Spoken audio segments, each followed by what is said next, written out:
What's up guys? It's me again, Eze, and welcome back sa aking YouTube channel. So, for today's video guys, nandito tayo sa Gastambide because we have found Hidden Gem Milk Tea Shop dito. Walang iba kundi ang tita. So, samahan nyo ako. Tara!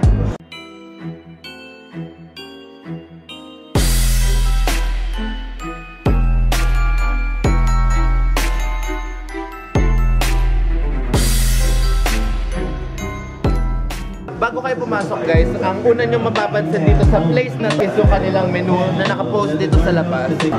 Right. The lighting fixtures and your architecture, sobrang cozy ng place. Ayan, so pagpasok nyo, makikita nyo agad yan sila sir and yung kanilang mga staff and yung kanilang menu. Sa side na to, nandiyan yung mga combination ng mga menu na sobrang affordable. Marami silang variety of choices and flavors na ino-offer. So ngayon, samahan nyo ako, dito tayo sa place. Dito nga tayo sa Tea Time. So, na-invite kami dito to give a review. Itong Tea Time, naka-open lang nila 2 months ago and they have 6 branches. Ang main branch nila is sa Tondo, Manila. Ang 5 branch nila is yung dito sa UE. Ang nagustuhan ko about this place guys is sobrang affordable talaga. Sobrang cozy ng place dahil sobrang liwanag niya and catchy kasi medyo glass din yung kanilang interior faces. Saka, ang ganda ng lighting fixtures. Alam niyo na, ang architecture student ako, so minamatahan ko talaga yung pagpasok ko ng place. Okay, so yun guys, titikman na natin yung kanilang best sellers na binigay nila dito. So I have here matcha, Earthine Thai, Okinawa, and Oreo, and dark chocolate. Sa 5 to guys, wala nyo kami gusto ko. Dahil, so kung kilala niyo ako from my Instagram and vlog, I'm a fan of matcha. So ayan, ito, feeling ko ito unahin ko mamaya. Okay, so unahin natin tikman is itong nachos. Alright. So, start tayo sa mga, mga light meals. Tikman natin itong kanilang nachos with fries. Yan. Ang sarap. 50 pesos, ang grabe yung serving and sobrang sulit ha. Parang hindi siya 50 pesos guys. Grabe. Kung ako sa inyo, punta ako to dito sa Gastambide. Yung mga taga-Lagarda dyan, mga taga-Manila, I'm sure talaga magugustuhan nyo to. So itong place guys, from LRT, Lagarda yan, makikita nyo dyan, punta lang kayo sa Gastambide kasi makikita naman yan along the highway. Pagpasok nyo ng Gastambide, kung familiar kayo sa University of the East, tapat lang siya halos. So next natin, manis yung mga fries. So meron silang na-offer dito na fries, Belgian fries, merong waffle fries or parang Crisp-cut fries nila. Pero Instagrammable siya and hindi tinitipid yung dip. So ayun guys, so fries, tikman natin. Ganda yung fries na gusto ko, yung matataba. Pero mga ganun talaga yung mga fries na hinahanap kasi parang siksik siya, malaman ko lang kung sa akin na personally. Mahilig ako kumain ng mga fries, ganun. Maganda siya kainin, like papatanggal ng stress eh. Okay. So unahin natin to, matcha, favorite. Sarap. Uy, masarap yung matcha nila guys. Itong matcha, ang mapili din ako sa matcha actually kasi maarte ako sa mga matcha flavors. Yung ibang matcha kasi parang lasa na siyang dahon talaga. Eh yung ganung matcha, although ganun naman daw yung typical dapat na matcha, pero yung gusto kong matcha is yung creamy. And at the same time, dami niyang pearls. Malambot yung boba pearls niya. Perfect combination ng kanyang cream cheese. Next, yung burgers. So tikman natin yung burger nila. So itong burger nila is homemade quarter pounder. Ayan. So kita nyo sobrang laki niya talaga. Guys, ayan. Kita. So sobrang laki niya. Itong burger na to is with cheese and egg. Hindi siya tinipid sa beef or pinaka-dressing. Ayan. So tingnan natin.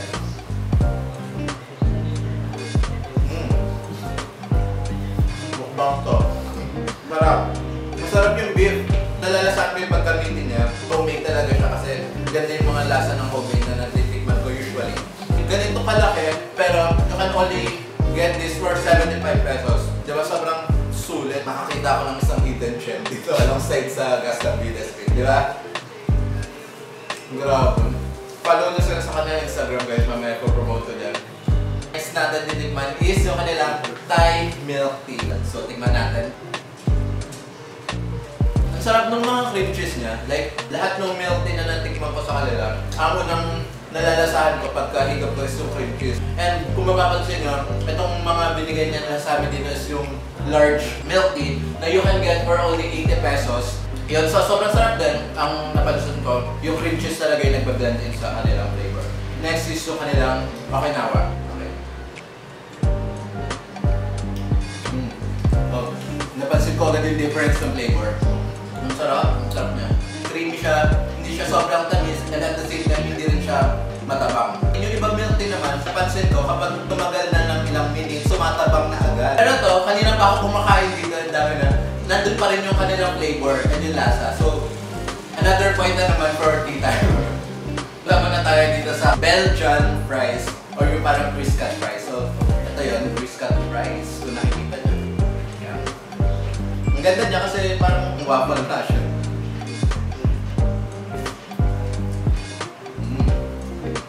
Sarap. Sarap din. Ang ganda ng presentation. Mas, kumbaga, kung pipicturean mo yung fries, kung ako yung order, mas orderin ko to dahil mas maganda siya tingnan sa picture. Parang unique siya, di ba? Ito na tayo magtutos. So ito na yung pinaka-hit kong flavor guys. Itingnan natin yung dark chocolate. Pero since ito daw yung best seller nila, we will try itong kanilang dark chocolate. Okay, parang siyang chucky pala. Wait, dark chocolate to? Parang chucky lang. Masarap siya. Isang creamy na. Hindi po siya mapait. Tsaka yung isa yun para yung ano niya Alam mo? cream cheese. Tsaka yung cream na. Hindi siya mukhang dark chocolate kasi usual na dark chocolate talaga na impression sa akin kapag naririnig ko yung dark chocolate. Mabait, pero itong dark chocolate nila dito, hindi siya mapait and sobrang creamy. Parang chucky. Or parang melted ice cream nga. Tama ka kanina. Ang sarap niya. Pwede. Parang prank to ah. Dark chocolate ba to? Gusto mo na yung flavor ng dark chocolate? Masarap yung dark chocolate. Okay. Panin ako ng dark chocolate ng tea time. Sa tea time lang. Pag ibang dark chocolate, parang magda-doubt ulit ako sa lasa. So yun, bago lahat guys, gusto ko muna mag-thank you kay Sir Dan and of course, kay Ma'am Ellie for having us here sa Tea Time. And syempre, thank you rin sa Tea Time overall sa kanilang pag-invite dito. So follow nyo yung Tea Time sa Instagram and also sa Facebook at Tea Time Cafe. Follow nyo yan guys and visit nyo. And if kayo ay malapit lang dito sa university area like UBET, Legarda, Recto, Mediola, and mga Manila dyan, mga Manileño, just visit yung branch nila dito sa Gaston Vida Street alongside, along University of the East. Makikita nyo dyan, pagdaan nyo may music na maganda. Ayan, so makikita nyo agad itong Tea Time Cafe na meron pa silang promo na buy 3 get 1 for free until December only guys. So puntahan nyo na dito sa Gaston Vida kung malapit lang kayo dito. If hindi naman kayo nakakapunta ng Gaston Vida, you can also visit their branch sa Tondo, sa Dapitan, and also sa Blumentritt. Ayan, hanapin nyo lang ang Tea Time Cafe in your nearest area. So overall review ko dito, sobrang perfect lahat. Wala akong masasabi na hindi ko gusto dito sa place na to. Even yung dark chocolate nila nagustuhan ko kahit na ayaw ko yun personally.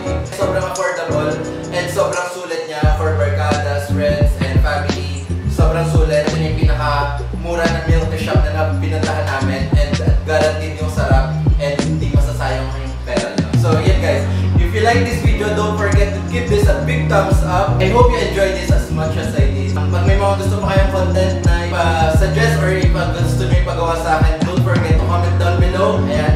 And don't forget to subscribe on my YouTube channel and turn on the post notification bell to keep updated on my latest vlogs and updates. Bye!